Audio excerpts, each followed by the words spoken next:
Now, let us, without further ado, get Richard Tice on the line. Richard, a very good morning to you. Good morning to you, Mike. Thanks very much. It's grey and gloomy out there. It is grey and gloomy, but I fear that there is some kind of bait and switch game going on here, because watching that press conference yesterday, and I think this is an important point, how is it that they could come up with all these negative projections back in sort of November and October of last year about how terrible things were going to be, but we haven't yet seen any positive projections of how good things might be? It's quite extraordinary. And look, it may be the Prime Minister is deliberately holding back this week, and then he's going to surprise us, like a jack in the box next week and give us lots of good news. But I'm pretty sceptical, Mike. And my first point is actually he should be announcing the roadmap this week. Yeah. Why we've got literally a week of limbo, of nothingness, of like it's like a dead zone. Yeah. And yes, the vaccine program's gone really well, but the whole point is the economy, the nation is on hold. School children's education is on hold, and so the long list goes on. Tragically, people are committing suicide by the day, by the week, because they can't see, feel, touch any hope out there. And I think it's appalling the Prime Minister is waiting yet another week before giving us any hope. Look, it would be great if all the school children went back on March the 8th. I think that's highly unlikely. I don't see any reason why they can't. There's no evidence. They keep talking about following the science, Mike. There's no evidence that actually schools increase transmission any more than anywhere else in society. In fact, the latest stuff I've read indicates it may even be the opposite. And what really worried me, Mike, was over the weekend there was talk of a letter from 63 Tory MPs, although most of them didn't have the courage to put their head above the parapet and actually confirm who they were. But they said they wanted all of the restrictions to be lifted by a very modest target of the end of April. Yeah. But they were literally sort of slapped down within 24 hours by the Prime Minister, who said no chance. So, I think this is all... Julia had Tim Martin on the phone earlier. I think this is all incredibly disappointing, and there's a constant just changing and shifting of the narrative, as though actually they're rather enjoying this control. And what's unbelievable now, to be honest, the main people you hear on the radio now, it's not politicians. It's scientists that none of us have ever heard of, sitting on some unpronounceable government scientific committee who are all getting off on the media exposure they're enjoying. Yeah. Well, Jonathan Van Tam literally thinks he's turned into Jean-Claude Van Damme, doesn't he? He'd be next to be doing an advert for some obscure American beer, wading through the glaciers of Switzerland or something. And similarly, Susan Michie, a Communist Party member who's in Sage purely and simply because she's a behavioural scientist, pronunciating on whether or not it's a good idea to go out of your house. I find it extraordinary. And this idiot Neil Ferguson they keep getting on to Sky and onto the BBC, it's a bloke who's never got anything right in his life. It's quite extraordinary. We were all told that Neil Ferguson had resigned and/or had been fired. Yeah. But it now transpires that he's at the very nerve centre. It doesn't surprise me, Richard, that for somebody who's never got anything right, he hasn't even managed to resign properly. It really is unbelievable. And but it's so important. What we should be doing is positively. The Prime Minister should be leading from the front. He should be, yes, celebrating the vaccine programme, but now he should say, look, we can go for it. And these are the clear targets.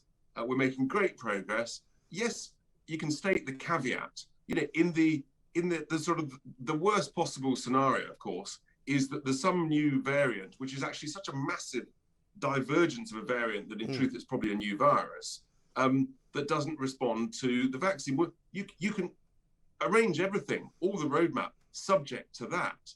But otherwise, as every day goes by, the cases are coming down, hospitalizations are coming down, the 7-day death rate is plummeting, thankfully. But still, there is no real education from the government that you can never get to zero COVID deaths. In the same way, we never get to zero flu deaths. I was, however, slightly pleased that over the weekend, Matt Hancock has started to use the same language that I and others like you have been using for months now. That actually, and funnily enough, Neil O'Brien didn't accuse him of being some kind of COVID denier, strangely. funny that, but he is now using the language of common sense. He must have been listening to you, Mike. He must have been. Because he's saying that, yes, we're going to have to get used to having an annual COVID vaccine in the same way that we have an annual flu vaccine.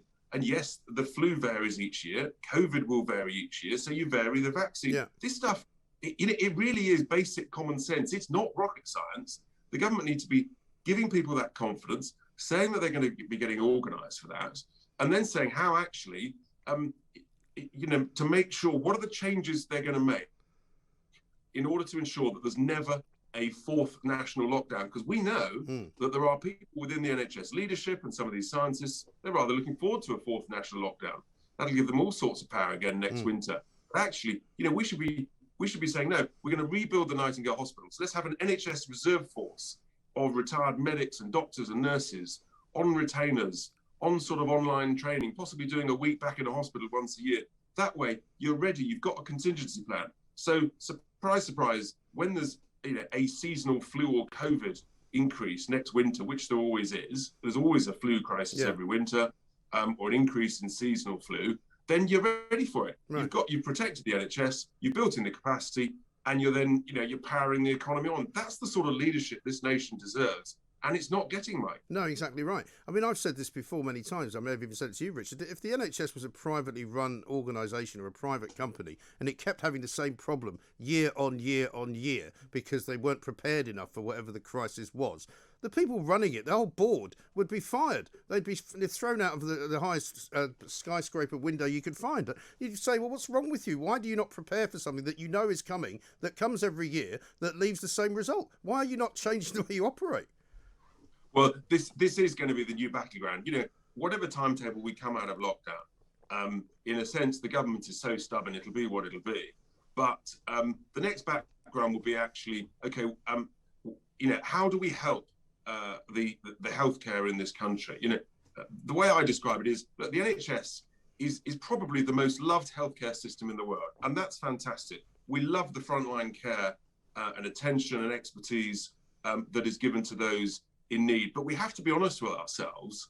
It may be the most loved healthcare system, but it is clearly not the best managed healthcare system, and it is clearly not the most efficient healthcare system. We have to accept none of us are perfect.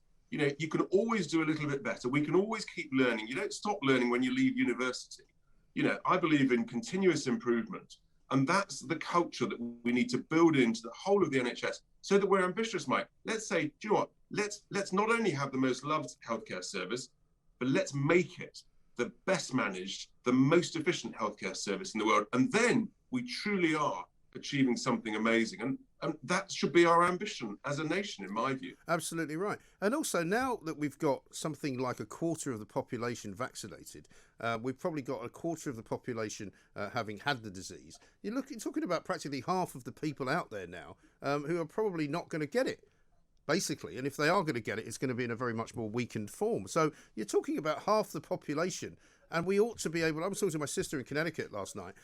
She started talking to me about how she'd been out for dinner. I was like, what?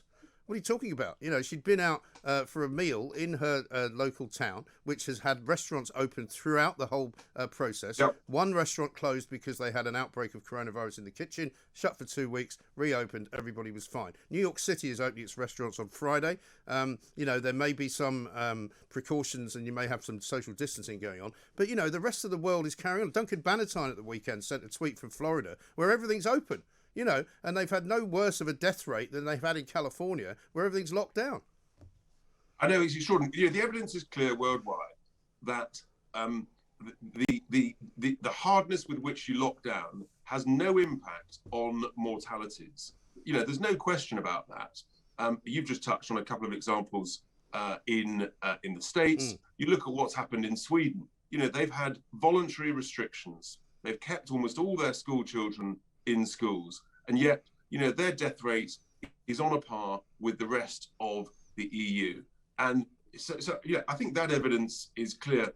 Many countries across Europe have had they've had their schools open throughout this period, and what really upsets me is that it is the school children from the poorest backgrounds, the least well-off parents, who are suffering the most, and they will they will suffer the greatest inequality of education, relative to those very lucky children who come from who either in great state schools or in independent schools. And yes, they're getting a great online education.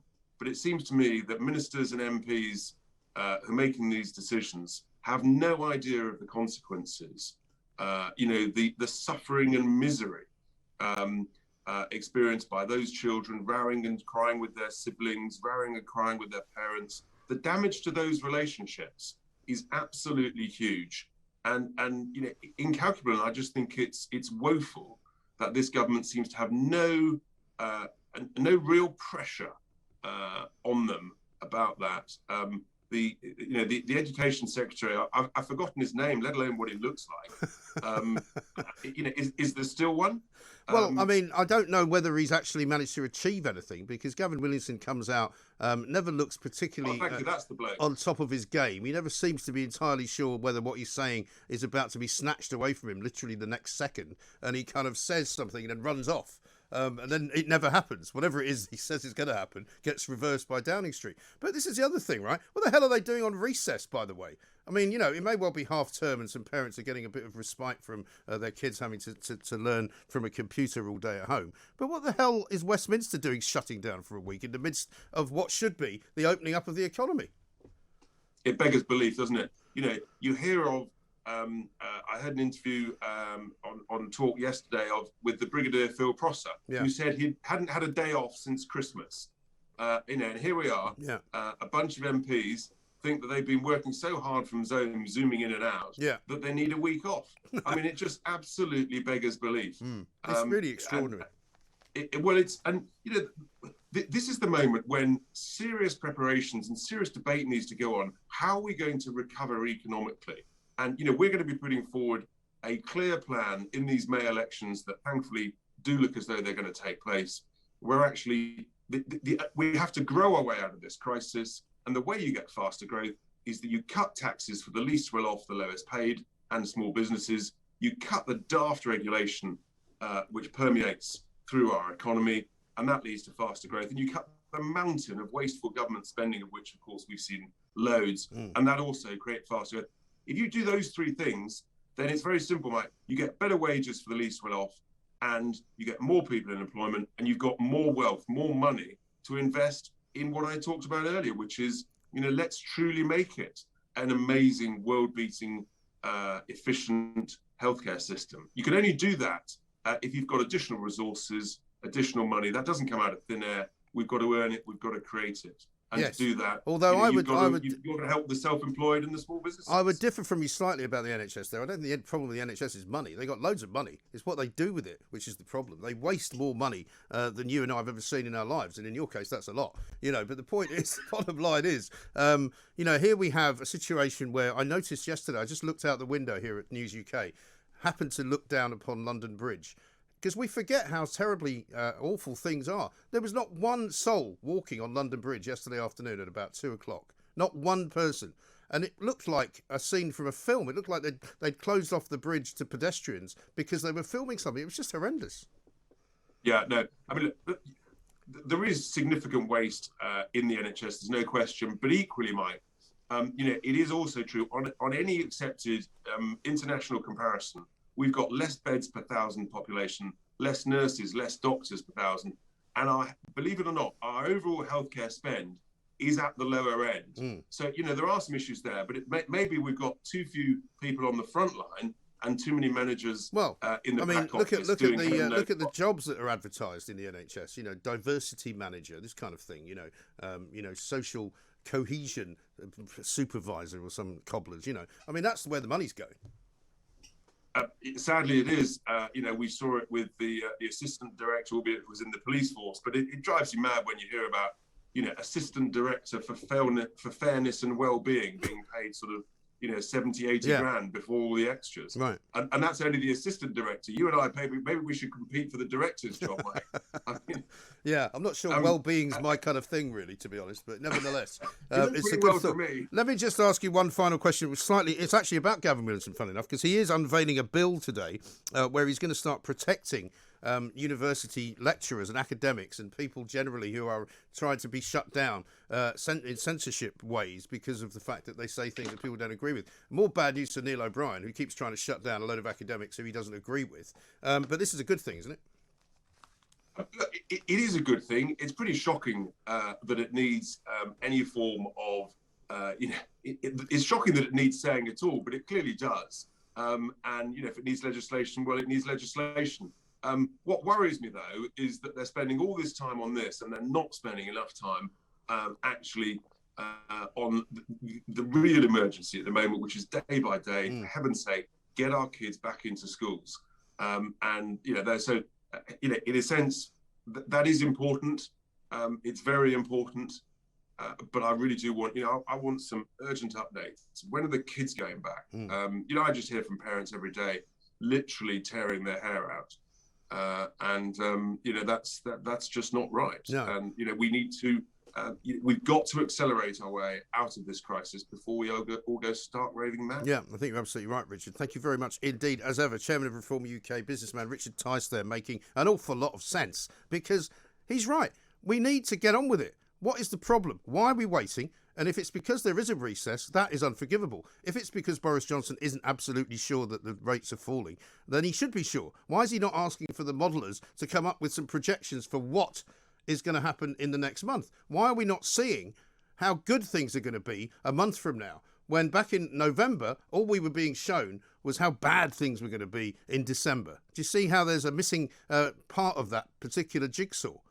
We need to get this going. We need to get it done. We need to get the kids back to school. Nicola Sturgeon may well announce later on this morning that they're going to be getting kids back to school in Scotland next week. If she does that, what are we going to do?